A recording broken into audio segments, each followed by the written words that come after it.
भारत का एग्जांपल ले लीजिए, बहुत जगह हम लोग देखते भी हैं कि एक नक्सल वर्ड आपने भी सुना होगा। नक्सल क्यों बनता है? मैं नक्सल बनने का पूरी तरह से विरोध करता हूँ, क्योंकि उन्होंने आर्मीज वगैरह पे भी अटैक करते हैं। लेकिन एक कुछ हद तक देखा जाए तो वो भी सही है, क्योंकि क्योंकि देखिए, कैपिटलिस्ट के कारण क्या होता है कि हमारे जो गरीब तबके रह जाते हैं वो दब जाते हैं, जिनके कारण उनमें भी एक आत्मसमर्पण की भावना होती है कि वे सरकार के विरोध में आवाज उठाएं, जिनके कारण वे अपना एक ग्रुप बनाते हैं। लेकिन ग्रुप बनाते हैं, इनका एक डिमेरिट मुझे लगता है कि उन्हें आर्मी पे ना अटैक करके उन भ्रष्ट नेताओं पे भी अटैक करना चाहिए, जिनके कारण उनके ये हाल हुआ है। तो ये होता है कैपिटलिस्ट का कारण, के जिसके कारण वो दब जाते हैं। तो मैं पहले तो मैं कहना चाहूंगा, शुभम भाई आप इसको डीमेरिट मानते हैं, लेकिन कहीं भी मैं इसे डीमेरिट नहीं मानता हूं, क्योंकि मैं इसके रीजन देता हूं, आपको पर्याप्त रीजन मिल जाएगा कि मैं क्यों नहीं मानता हूं। सबसे पहली बात तो आप ये समझिए कि जो भी सरकारी व्यवस्था है, जो भी सरकारी वो आता है, तो उसमें ये जो मिलता है हमें, ये कहीं ना कहीं सोशलिज्म का वो डीमेरिट नहीं है। आज देख लीजिए, जर्मनी में फ्री एजुकेशन दिया जा रहा है सारे बच्चों को, और वो एजुकेशन सुपर क्लास होता है। देखिए, ये सोशलिज्म का डीमेरिट नहीं है साहब, ये डीमेरिट है उस चीज का जब हम अयोग्य व्यक्ति को उस अधिकारों पे मनोनीत कर देते हैं। और ये इसके बहुत से रीजन हो सकते हैं। हमारे देश में पैरवी करके शब्द बहुत बड़े तौर पे फैलता है, बहुत बड़े तौर पे चलता है, और करप्शन वगैरह इसका सारा ये जो है मेन रीजन है।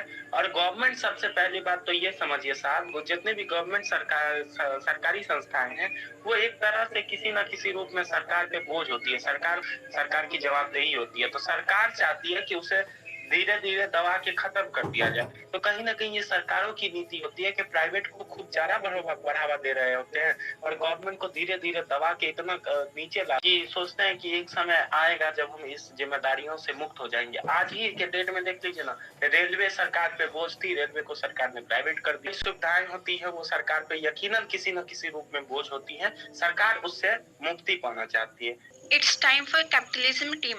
वो उनको तोड़ती है, वो सरकारी संपत्तियों को जलाती है। क्यों? क्योंकि वो नहीं चाहती है कि विकास हो और उनका खात्मा हो। तो फिर अमेरिका और जितने पूंजीवादी देश हैं, वहाँ पे नक्सल टेरर क्यों नहीं है, ऐसा टेररिज्म क्यों नहीं है कि भारत जैसे देशों में क्यों है? तो फिर चाइना देख लीजिए, रसिया देख लीजिए, वहाँ पे समाजवाद के नाम पे करोड़ों लोगों का खून बहाया गया है। आपको पता होना चाहिए आदित्य भाई कि समाजवाद के नाम पे हमेशा से वियतनाम, लाओस, जहाँ भी देख लीजिए करोड़ों लोगों का खून बहाया गया। खुद भारत में लाखों आदमियों की बलि दी गई है कम्युनिस्ट पार्टियों के द्वारा, कम्युनिस्ट के नाम पे अथवा समाजवाद के नाम पे। भी पहले जो कंसेप्ट था वो सोशलिस्ट होने का था, लेकिन बाद में क्या क्या क्या होता गया कि धीरे धीरे जो माओवादी थे, माओइस्ट, जो एक माओ थे, माओ शायद, तो वो क्या किया कि अपना जो एक सिद्धांत लाया, जिससे उनमें सोशलिस्ट कम्युनिस्ट पार्टी का एक हो गया उनका, तो उसमें कम्युनिज्म भी घुसा दिया। तो उसको हम लोग प्योरली सोशलिज्म तो नहीं बोल सकते हैं।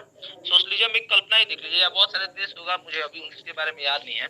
आपसे मैं बोला था कि अगर भारत का एग्जाम्पल ले लीजिए, तो ये एक नक्सल वाला हो गया, और आप एक और अभी नया इंस्टेंस सुन रहे हैं, ये फार्मर वगैरह वाला हो गया, फार्मर वगैरह वाला भी हो गया, उनका भी एक स्ट्रॉन्ग एक्शन है पूंजीपतियों के खिलाफ। इसमें क्या कहती है, समाज के हर तबके को आगे बढ़ाओ, तो इसमें नक्सलवादी नहीं आता है। फिलहाल फार्मर प्रोटेस्ट के बारे में चर्चा करना चाहूंगा।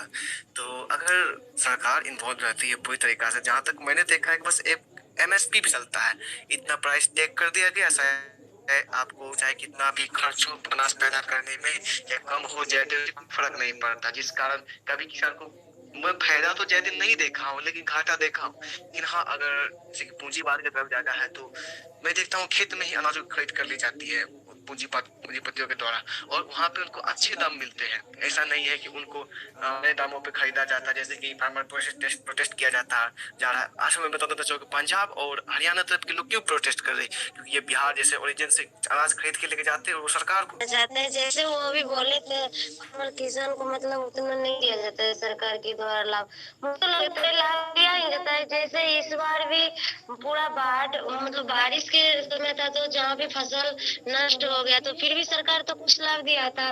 जैसे फसल नष्ट हुआ तो सरकार तो लाभ तो जरूर दिया। फिर हम कैसे समझेंगे सरकार लाभ नहीं देता है? लेकिन कैसे हम बोल सकते हैं सरकार मुझे लाभ नहीं देता है? तो हम कैसे कहेंगे समाजवाद, पूंजीपति वाले लोग को अच्छा है, समाजवाद अच्छा नहीं है? ना तो सोशलिज्म है, ना तो कैपिटलिज्म है, और इसमें ऐसी सरकार से नोकझोंक होती रहती है। कभी सरकारें बहुत ज्यादा अच्छा स्कीम ले आती है, कभी सरकारी प्राइवेटाइजेशन की तरफ जाने लगती है। तो ऐसा होते रहता है। एक देश के अंदर आंतरिक विवाद होना कोई बड़ी बात नहीं है, ये सारे ही देश में होते रहते हैं आज के डेट में। तो ये चलिए, यदि हम अपनी सारी जनता को खुश रख सकते हैं तो उससे खुशी और उससे संतुष्ट देश, उससे संतुष्ट देश हमें नहीं लगता कि कोई और हो सकता है। ऐसा नहीं कि किसी के हाथ में चला गया तो बहुत सा चला गया रिसोर्स और किसी के हाथ में है नहीं तो कुछ नहीं, वो एकदम रोड पे है। तो इस तरह की व्यवस्था नहीं चाहते हम अपने समाज में। हम अपने समाज में संतुलन चाहते हैं। सारे व्यक्ति में संतुलन हो तो डिस्क्रिमिनेशन खत्म हो जाता है। सोशलिज्म कहीं ना कहीं डिस्क्रिमिनेशन को खत्म करता है। लगभग देख रहे हैं कि हमारे भारत देश में सोशलिज्म ही हो रहा है। अभी पूंजीवादी बहुत कम है, अभी जो इंडस्ट्रियलिस्ट है वो बहुत कम है, इसलिए आज हमारा देश विकसित नहीं हो रहा है। समाजवादी देशों में देखिए, भूखे पेट सोना ना सोना वो आपके ऊपर है। समाजवादी और समाजवाद किस प्रकार से इस बात की परिकल्पना कर सकता है कि कोई भूखा न सोए, लेकिन पूंजीवाद में जो होता है बहुत ऐसी चीजें होती हैं। पूंजीवादी लोग भी बहुत समय पर मदद करते हैं और आज भी हम देखते हैं ऊपर के जो मुकेश अंबानी है, इंडस्ट्रियलिस्ट है, उन्हीं से आज हमारा देश बहुत हद तक पहचान भी जाता है। उन्हीं के पैसों से आज बहुत चीज होता है हमारे देश में। किसी भी प्राकृतिक आपदा में उद्धार भी करते हैं। तो कैसे आप कह सकते हैं कि कैपिटलिज्म गलत है? और दूसरी किस प्रकार से आज हमारे देश में पालन इसका हो रहा है, कितना पालन हो रहा है? कहीं भी आप देखिए सोशलिज्म एकदम डोर टू। हम पूंजीवादी जब तक देश में नहीं रहेंगे, जब तक इंडस्ट्री नहीं रहेंगे, आप जाएंगे कहाँ, खाएंगे क्या? कैपिटलिस्ट की अगर बात करें तो भूखा सोना उनमें सबसे ज्यादा होता है। वही बात अगर सोशलिस्ट कंट्री की बात करें तो उसमें क्या होता है कि सबसे पहले तो सारा जो और सरकार एक पर सेक्शन जो एक आदमी होते हैं उनके बेसिस के आधार पर पैसा उनको दी रहती है कि आप इससे आप अपना भरण पोषण कर सकते हैं, या उनको ये भी रहता है कि उनको जॉब भी मिला रहता है। अब आप ही बताइए, कैपिटलिस्ट कंट्री है, सारा अधिक देश का अधिक से ज्यादा पैसा पूंजीपतियों के पास है, तो वो क्या दान नहीं करेंगे? मुसीबत के पास तो उनको दान करना ही चाहिए। तो फिर तो ऐसे क्या होगा? तो ऐसे तो उनको भी डर रहता है कि अगर हम दान नहीं किए या पैसा मेरे पास ही है ज्यादातर, तो फिर जो पब्लिक होगी वो प्रोटेस्ट कर सकती है। तो इसका उनको डर रहता है मेरे ख्याल से। और देखिए, अगर पूंजीपतियों के पास है तो उनमें क्या है कि गैप है, गैप के कारण उनको नौकरी नहीं मिली है। और एक आप बोले थे इंडस्ट्रीज की बात किए थे, तो देखिए सोशलिस्ट कंट्री में भी क्या होता है कि जो सरकारें होती है वो लोगों को पैसा दे ही रहती है। तो सर जो आम आदमी भी होता है वही भी अपनी छोटी मोटी इंडस्ट्री चला के अपना भरण पोषण आसानी से करता है, लेकिन वो किसी पूंजीपति पे ये डिपेंडेंट नहीं रहता है कि वही पैसा देगा तो हम करेंगे और आपदा में उन्हीं के पैसे से हम जिएंगे। ये तो होगा नहीं। आपदा के समय भी उनका खुद का पैसा जो सरकार के पास रहता है वो सरकार उनको प्रोवाइड करती है। कि स्कूल्स का ही बात करें तो सरकार पैसा दी रहती है, उनको मेन काम रहता है कि सोशलिस्ट कंट्री में कि वो एक अच्छा स्कूल खोले, अच्छा हॉस्पिटल खोले, जिससे उनके सरकार उनके लोगों को भला हो। लेकिन ऐसा पूंजीपति कंट्रीज में नहीं होता है, क्योंकि उनको तो मेजर डिफरेंस पैदा करना है। एक पूंजीपति को कैसे भी करके खुश करो कि वे उनको अच्छा खासा टैक्स देंगे, इनके कारण उनकी थोड़ी बहुत डेमोक्रेसी उनकी कैपिटलिस्ट कंट्री जो बची रहे, बस यही अंतर होता है। टीम से किसी ने कहा कि वो उनको देना पड़ता है, नहीं तो लोग प्रोटेस्ट कर देंगे, पैसे देने पड़ते हैं, इसलिए सब वो अपना कंट्रीब्यूशन देते हैं। लेकिन आप मुझे एक सिंपल सा बात बताइएगा, माफी चाहूंगा, यहाँ क्वेश्चन क्रिएट होना लाजमी है।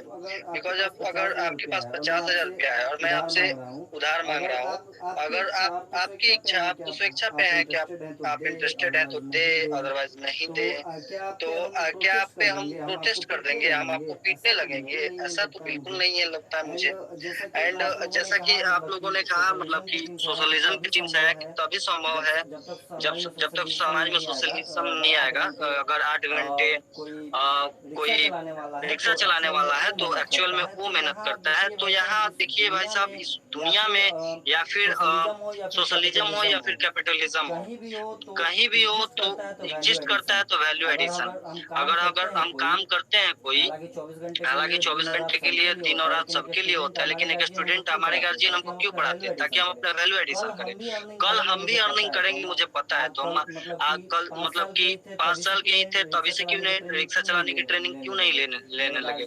मेरे गार्जियन ने या फिर कोई भी गार्जियन अपने संतान को इसलिए पढ़ाता है ताकि वैल्यू एडिशन हो। काम तो उतना ही करेगा, मेहनत तो उतना ही समय देगा, लेकिन उसका एक अलग रिपोर्टेशन हो, एक अलग वैल्यू एडिशन हो। यहाँ वैल्यू वैल्यू एडिशन की बात आ जाती है और उसको उस हिसाब से। और मुझे लगता है कि कैपिटलिज्म में अपॉर्चुनिटी ज्यादा मिलती हैं और सोशलिज्म एक बहुत उसके कंपेयर में उसमें तो मुझे तो कुछ लगता ही नहीं कि उसमें कुछ एग्जिस्ट करता है।